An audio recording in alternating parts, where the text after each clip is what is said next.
ಸರ್ಕಾರದ ಎಚ್ಚರಿಕೆಗೂ don't care. ರಾಜ್ಯದಲ್ಲಿ ನಿಲ್ತಾ ಇಲ್ಲ ಫೈನಾನ್ಸ್ ಸಿಬ್ಬಂದಿಯ ಟಾರ್ಚರ್. ನಿನ್ನೆ ರಜೆ ಇದ್ರೂ ಕೂಡ ಹಣ ವಸೂಲಿಗೆ ಮುಂದಾಗಿದ್ದಾರೆ ಸಿಬ್ಬಂದಿ. ನೋಡಿ, ಇವರಿಗೆ ದಪ್ಪ ಚರ್ಮ ಅಂತ ಕಾಣಿಸ್ತಾ ಇದೆ. ಎಷ್ಟು ಉಗಿದ್ರು ಎಚ್ಚೆತ್ಕೊಳ್ತಾ ಇಲ್ಲ, ಬುದ್ಧಿ ಬರ್ತಾ ಇಲ್ಲ ಅವರಿಗೆ. ಮುಖ್ಯಮಂತ್ರಿಗಳು ಭಾಳ ಖಡಕ್ಕಾಗಿ ಹೇಳಿದಾರಲ್ರಿ, ಕ್ರಮ ತೆಗೆದುಕೊಳ್ತೀವಿ, ಕಂಪ್ಲೇಂಟ್ ಕೊಡಿ, ಸಹಾಯವಾಣಿ ಫೋನ್ ಮಾಡಿ ಅಂತೇಳಿ.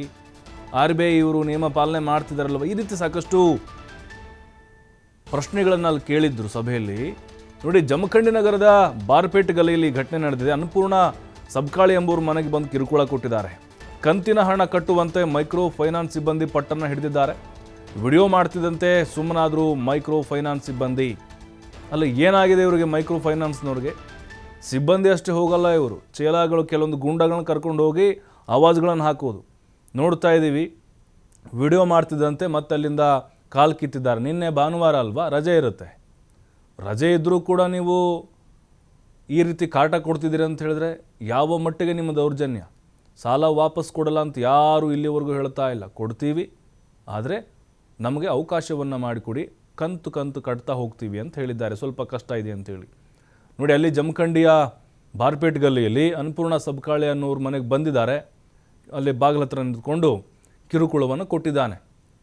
ಬಾಯಿಗೆ ಬಂದ ಹಾಗೆ ಮಾತನಾಡೋದು, ಹೆಣ್ಮಕ್ಳು ಅನ್ನಂಗಿಲ್ಲ, ಏನನ್ನಂಗಿಲ್ಲ, ಅವಾಚ್ಯವಾಗಿ ಮಾತಾಡೋದು.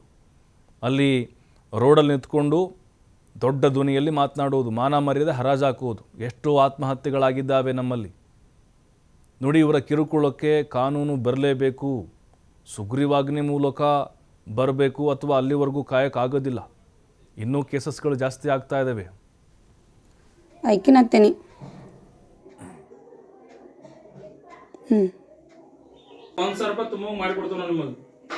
ಏನು ಮಾಡ್ತೀವಿ ಮಾಡಿ ಸರ್, ನಮ್ಗೆ ಆಗ್ಲಿಕ್ಕರ ಏನು ಮಾಡಿ ನಮ್ಮ ಐಕಿನತ್ತೇನೆ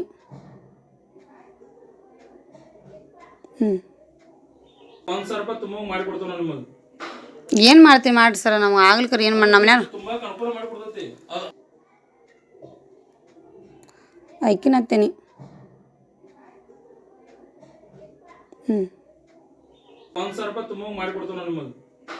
ಏನು ಮಾಡ್ತೀವಿ ಮಾಡಿ ಸರ್, ನಮ್ಗೆ ಆಗ್ಲಿಕ್ಕರ ಏನು ಮಾಡಿ ನಮ್ಮ ಐಕಿನತ್ತೇನೆ